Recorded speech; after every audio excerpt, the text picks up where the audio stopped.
Olha só, alguns consideram que o Brasil foi descoberto no ano de 1500.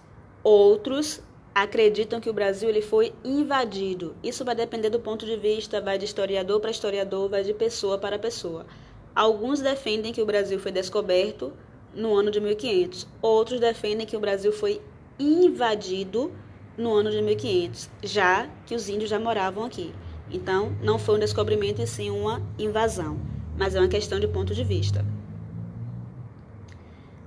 Após esse descobrimento ou invasão, como pode ser chamado, passou-se 30 anos em que o Brasil ele foi explorado. Os primeiros 30 anos foram de exploração. Os portugueses não mandavam famílias para morar no Brasil. Eles mandavam pessoas para retirar o pau-brasil e descobrir se existiam outras riquezas no Brasil. Quando os piratas franceses começaram a invadir o Brasil, começaram a querer também explorar, eles começaram a enviar a expedição guarda-costa para proteger o litoral. Mas com o passar do tempo, em 1530, o comércio com a Índia não estava indo muito bem, tinha também essa questão das invasões, né, na colônia, então eles enviaram famílias para morar aqui no Brasil e cuidar dessas terras. Dividiu o Brasil em 15 lotes de terra, dividiu a parte do Brasil pertencente a Portugal em 15 lotes de terra, que foram as capitanias hereditárias, porém fracassaram, né? Apenas São Vicente e Pernambuco, porque tinha a questão da cana-de-açúcar que eles plantaram e começaram a vender, deu uma prosperada, porém as outras fracassaram. Por que fracassaram?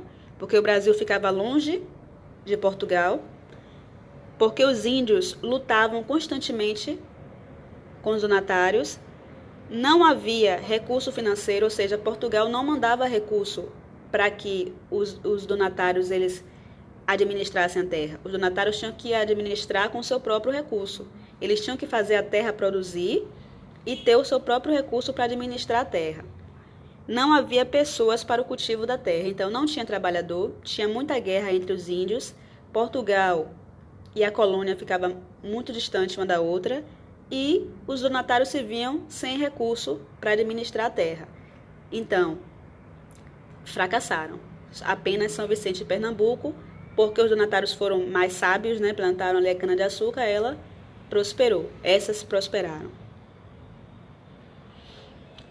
Então, o governo português decidiu estabelecer um governador para cuidar da colônia, já que as capitanias hereditárias fracassaram, foi necessário mandar governador para o Brasil. Isso foi o processo de governo geral, quando o rei de Portugal, Dom João III, ele mandou pessoa para governar o Brasil. Passou o poder não para 15 donatários, mas para apenas uma pessoa. O primeiro governador do Brasil foi Tomé de Souza, que foi do ano de 1548 a 1552. Ele foi o primeiro governador geral, trouxe centenas de colonos, padres jesuítas chefiados por Manuel da Nóbrega e trouxe gado também. E fundou a cidade de Salvador. Isso nós não podemos esquecer. Quem fundou Salvador foi o primeiro governador geral, Tomé de Souza, no ano de 1549.